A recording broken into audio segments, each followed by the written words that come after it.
చంద్రబాబు నాయుడు గారి మాటలు ఎంత అర్థవంతంగా ఉంటాయో, ఒక్కొక్కసారి అంతే అర్ధరహితంగా ఉంటాయి.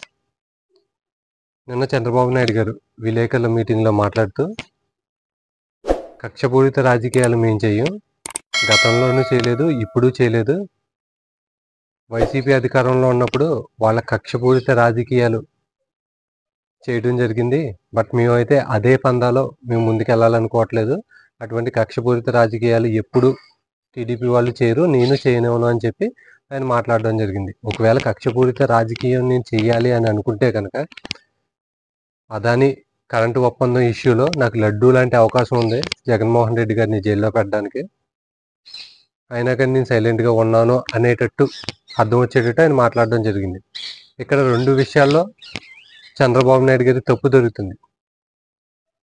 అంటే అదాని కరెంటు ఒప్పందం విషయంలో జగన్మోహన్ రెడ్డి గారు తప్పు చేశారు అని చెప్పి చంద్రబాబు నాయుడు గారు మాట్లాడుతున్నారు. మళ్ళీ ఇంకో పక్క జగన్మోహన్ రెడ్డి గారి మీద కక్షపూరిత రాజకీయం చేయట్లేదు అంటున్నారు. మీకు అర్థమవుతుందా? ఈ రెండు వేరు. కక్షపూరిత రాజకీయం వేరు, తప్పు చేసిన వాళ్ళని చట్టపరంగా చర్యలు తీసుకోవటం వేరు. చంద్రబాబు నాయుడు గారు విలేకరులతో చెప్పిన మాట ఏంటి? జగన్మోహన్ రెడ్డి గారు అదాని విద్యుత్ ఒప్పందం ఇష్యూలో తప్పు చేశారు, లడ్డూ లాంటి అవకాశం నాకు దొరికింది, అయినా కానీ జగన్మోహన్ రెడ్డి గారి జోలికి వెళ్ళట్లేదు అంటున్నారు. తప్పు చేశారు అంటే ఆయన అక్కడ నిబంధనలు ఉల్లంఘించి ఆ విద్యుత్ ఒప్పందం కుదుర్చుకున్నారు అని చెప్పి ఇండైరెక్ట్గా చంద్రబాబు గారే మాట్లాడడం జరుగుతుంది.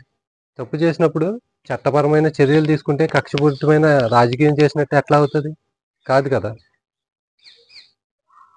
తప్పు చేసిన వ్యక్తిని వదిలేసి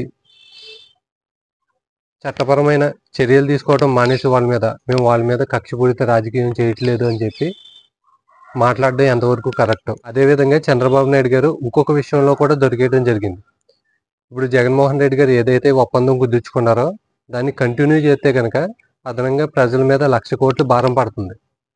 ఆ ఒప్పందాన్ని రద్దు చేస్తాము అని చెప్పి చంద్రబాబు నాయుడు గారు ఎక్కడా మాట్లాడతలేదు. ఒకవేళ జగన్మోహన్ రెడ్డి గారు గతంలో సఖీతో కుదుర్చుకున్న విద్యుత్ ఒప్పందాన్ని కనుక రద్దు చేస్తే వాళ్ళకి అదనంగా రద్దు చేసినందుకు గాను ఒక 3,000 కోట్లు మనం ఫైన్ రూపంలో చెల్లించాల్సి ఉంటుంది అని చెప్పి చంద్రబాబు నాయుడు గారు మాట్లాడారు. అంటే అక్కడ తప్పు చేసిన వ్యక్తిని వదిలేస్తున్నారు. ఇక్కడ 1,00,000 కోట్లు ప్రజల మీద భారం పడుతున్నా ఆ ఫైన్ గురించి ఆలోచిస్తున్నారు, కానీ ఆ 1,00,000 కోట్లు ప్రజల మీద భారం పడుతుంది అని చెప్పి ఆలోచించట్లేదు.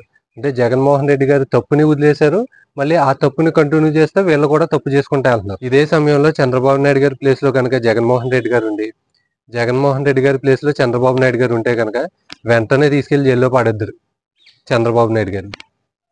ఎందుకంటే తప్పుకు దొరికారు. గతంలో వాళ్ళ అధికారంలో ఉన్నప్పుడు స్కిల్ స్కామ్ విషయంలో చంద్రబాబు నాయుడు గారి మీద ఆరోపణలు కానీ అదేవిధంగా ఎటువంటి సాక్ష్యాలు లేనప్పటికే తీసుకెళ్లి జైల్లో పడేయడం జరిగింది. 2 నెలలు దాటితే కానీ బెయిల్ వచ్చిన దాఖలు లేవు. కానీ కూటమి ప్రభుత్వం అధికారంలోకి వచ్చిన తర్వాత వైసీపీ వాళ్ళు వాళ్ళ అధికార దుర్వినియోగం చేశారని చెప్పి చాలా విషయాలు బయటకు రావడం జరిగింది.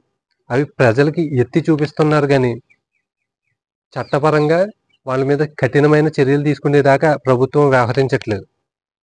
జగన్మోహన్ రెడ్డి గారి విషయంలో కూడా చంద్రబాబు నాయుడు గారు అదే ధోరణి ప్రవర్తిస్తున్నారు. ముఖ్యంగా జగన్మోహన్ రెడ్డి గారి విషయంలో ఈ 5 ఏళ్ల కాలంలో జగన్మోహన్ రెడ్డి గారిని ఎట్టి పరిస్థితుల్లోనే అరెస్ట్ చేసే వరకు ఈ కూటమి ప్రభుత్వం వెళ్దాం. నేను గత వీడియోలో కూడా ఈ విషయం గురించి మాట్లాడడం జరిగింది. ఎందుకంటే ఒక్కసారి జగన్మోహన్ రెడ్డి గారిని అరెస్ట్ చేస్తే ఆయన ఎటువంటి రాజకీయం చేయగలడు, ఎటువంటి మైలేజ్ తెచ్చుకోగలడు అన్నదే చంద్రబాబు నాయుడు గారికి ఖచ్చితంగా తెలుసు. కాకపోతే చంద్రబాబు నాయుడు గారు ఇక్కడ గుర్తించుకోవాల్సిన అంశం ఏంటంటే, ఇలా తప్పు చేసిన వాళ్ళందరినీ చట్టపరంగా చర్యలు తీసుకోకుండా నా దగ్గర అవకాశం ఉంది అయినాక నేను చర్యలు తీసుకోవట్లేదు అని చెప్పి బయటకు మాట్లాడడం వల్ల వాళ్ళకే నెగిటివ్ అవుతుంది. వీళ్ళు తప్పు చేసినప్పటికీ వదిలేస్తున్నారు. వీళ్ళు కక్షపూరిత రాజకీయం చేయను అని చెప్పి ఏదైనా మాటలు చెప్పుకుంటున్నారో క్యాడర్లో కూడా కొంతమేర అసంతృప్తి పెరుగుతుంది ఇట్లాంటి మాటలు మాట్లాడితే కనుక.